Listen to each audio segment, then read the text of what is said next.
Assalamualaikum, selamat pagi para pelajar sosiologi, mahasiswa sosiologi, para penikmat kajian-kajian ilmu sosial, filsafat ya.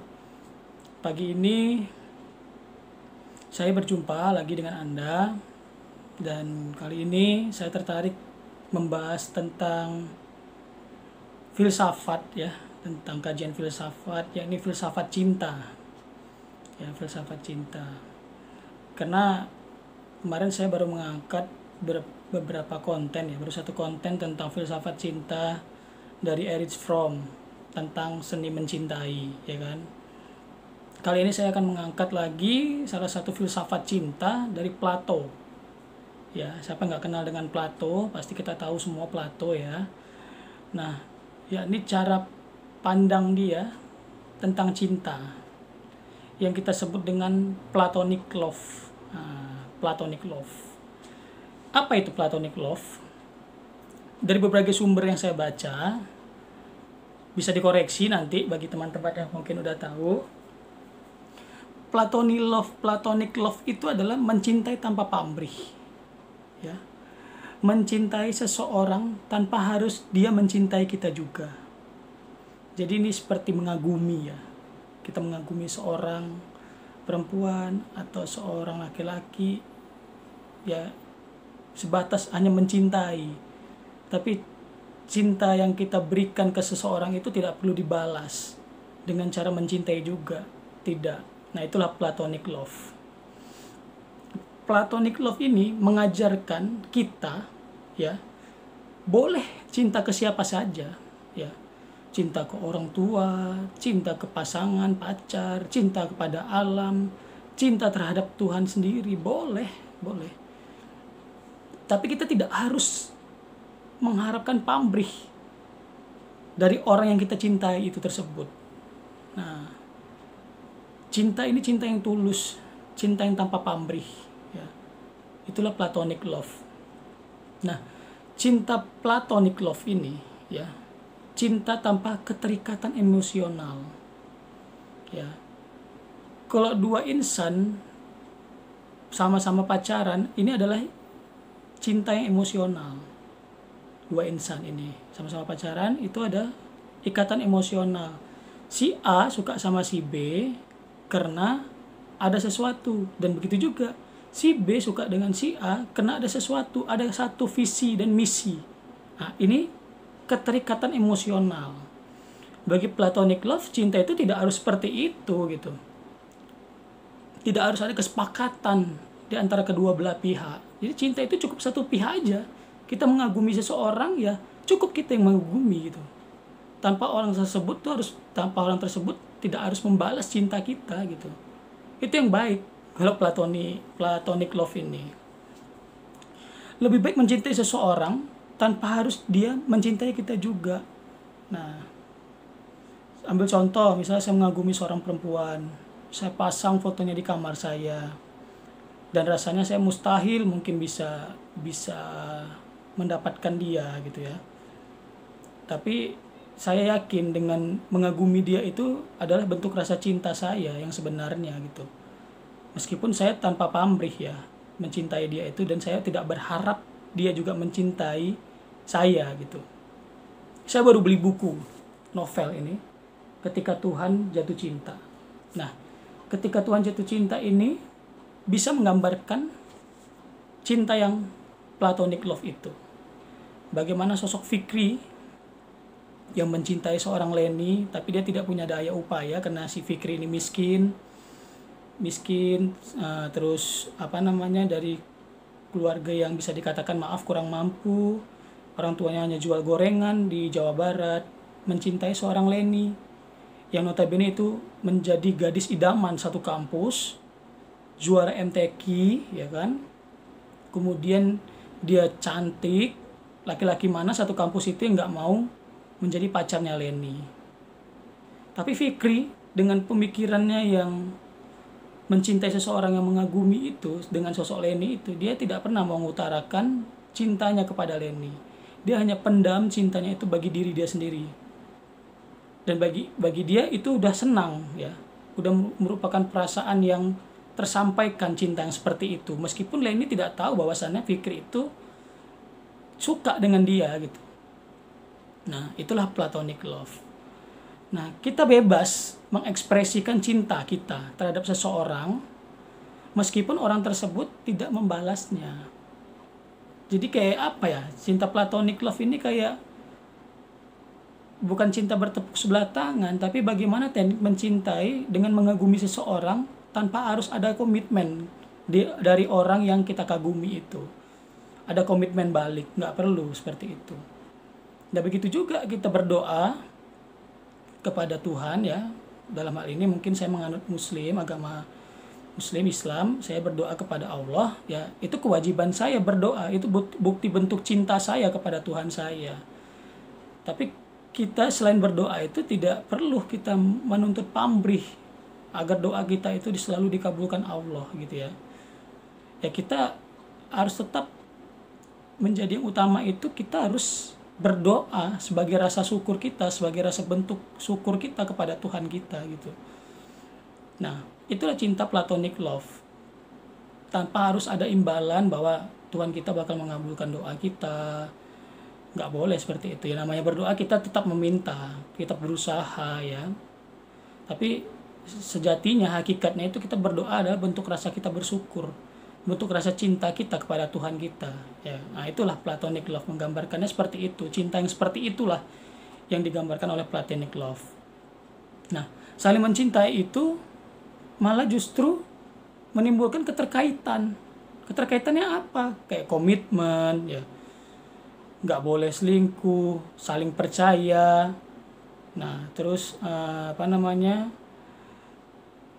punya komitmen bersama ya. Kalau misalnya jauh LDR harus harus apa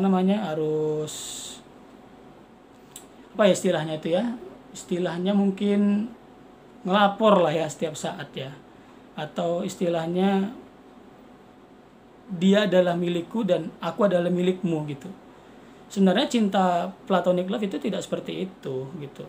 Nah, ini kebanyakan masyarakat kita bahwa masyarakat kita menganggap cinta itu ya cinta dua insan yang telah disepakati ya kan. Tapi sebenarnya cinta itu tidak harus dimaknai seperti itu juga gitu. Cinta itu cukup dengan satu arah, dengan cara kita mengagumi seseorang, dengan cara kita mengagumi alam, dengan cara kita mengagumi keagungan Tuhan. Itu cinta satu arah sebenarnya. Tanpa harus Tuhan memberikan balasan kepada kita ya. Terus kemudian tanpa harus seseorang itu memberikan balasan juga bahwasannya kita mencintai dia ya, dia tidak harus mencintai kita juga gitu. Nah, itulah platonic love. Cinta keterkaitan itu malah justru membuat banyaknya harapan, PHP istilahnya sekarang, harapan palsu. Nah, cinta keterkaitan itu karena kalau udah berbicara komitmen, berarti komitmen itu harus dijalani. Itu ada komitmen, itulah rule tujuan kita untuk bersama. Ya tidak salah, seperti itu tidak salah, nggak ada yang salah. Bukan berarti saya berbicara platonic love saya anti dengan cinta yang berkomitmen, tidak. Tapi ini sebagai referensi kita bahwa cinta itu tidak hanya berbicara dua insan yang sepakat akan komitmen, tidak. Cinta itu cukup dengan satu komitmen yang berasal dari seseorang terhadap seseorang lainnya. Jadi ini sebuah choice bagi kita, pilihan. Kita mau mencintai yang seperti apa gitu. Jadi cinta tanpa keterkaitan emosional itulah yang bagus bagi platonic love, memandangnya seperti itu. Terus suka boleh kepada siapapun, termasuk suka kepada perempuan, pada laki-laki, tapi nggak usah perlu berkomitmen yang kesannya terlalu lebay. Karena komitmen itu menjadi rule, menjadi bumerang takutnya buat kita yang menjalani cinta terhadap pasangan kita. Jadi cintalah yang sewajarnya, ya kan. Jalanilah apa yang ada. Tetaplah berusaha, berdoa, itu yang penting. Makanya rumus utama dari platonic love itu, rumus utamanya bahwa jangan ada cinta yang di dalamnya ada ikatan emosional. susah kita kalau memang bicara cinta tanpa ada ikatan emosional, itu susah karena memang dogma yang kita dapat sekarang bahwa cinta itu adalah kesepahaman bersama, kesepakatan bersama, komitmen bersama. Nah, tapi pada nyatanya platonic love ini malah mengajarkan cara yang berbeda gitu. Sebuah referensi baru bahwa cinta itu tidak harus ada komitmen bersama. Cukup dengan satu komitmen kita mencintai seseorang tanpa harus seseorang itu mencintai kita. Nah, pengagum rahasia ya. Istilahnya kalau lagu Ceylon Seven itu pemuja rahasia, ya kan? Nah, seperti itu platonic love. Nah, kemudian yang terakhir, cukup singkat ini, bahwa cinta itu tidak ada yang abadi, kata platonic love. Cinta itu tidak ada yang abadi. Cinta itu tidak harus berakhir pada kebersamaan. Tidak. Bahkan seorang suami istri yang notabene jelas cintanya itu ya, bahkan ketika akhir hayatnya dia juga akan berakhir dalam keadaan terpisah. Ya kan? Jarang ada suami istri yang meninggalnya itu bersamaan, kecuali kalau kecelakaan ya. Tapi kebanyakan dari kita meninggal itu atau suaminya duluan yang meninggal atau istrinya duluan yang meninggal, ya kan? Itu udah terpisah sebenarnya. Cinta itu bahkan dengan suami istri sendiri pun berakhirnya pun dengan cara berpisah.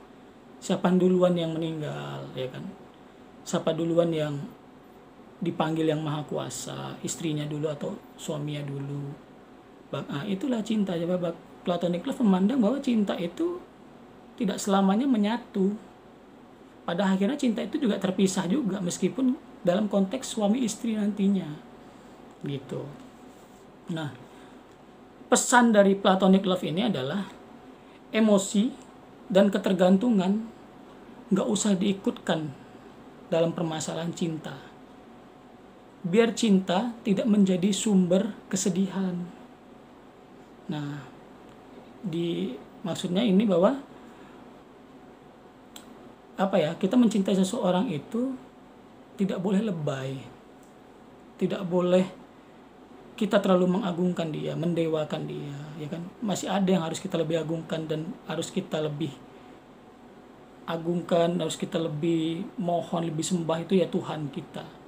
Kita tidak boleh menganggap cinta kita ke manusia itu seperti cinta kita kepada Tuhan. Itu tidak boleh, karena yang namanya manusia itu dalam percintaan tidak ada yang abadi. Ya, tidak ada yang abadi. Nah, ketika dalam percintaan itu kita menemukan ketidakabadian, ya kan? Otomatis kita sedih, otomatis kita merasa terlempar dari dunia kita karena kita kehilangan sosok yang kita cintai.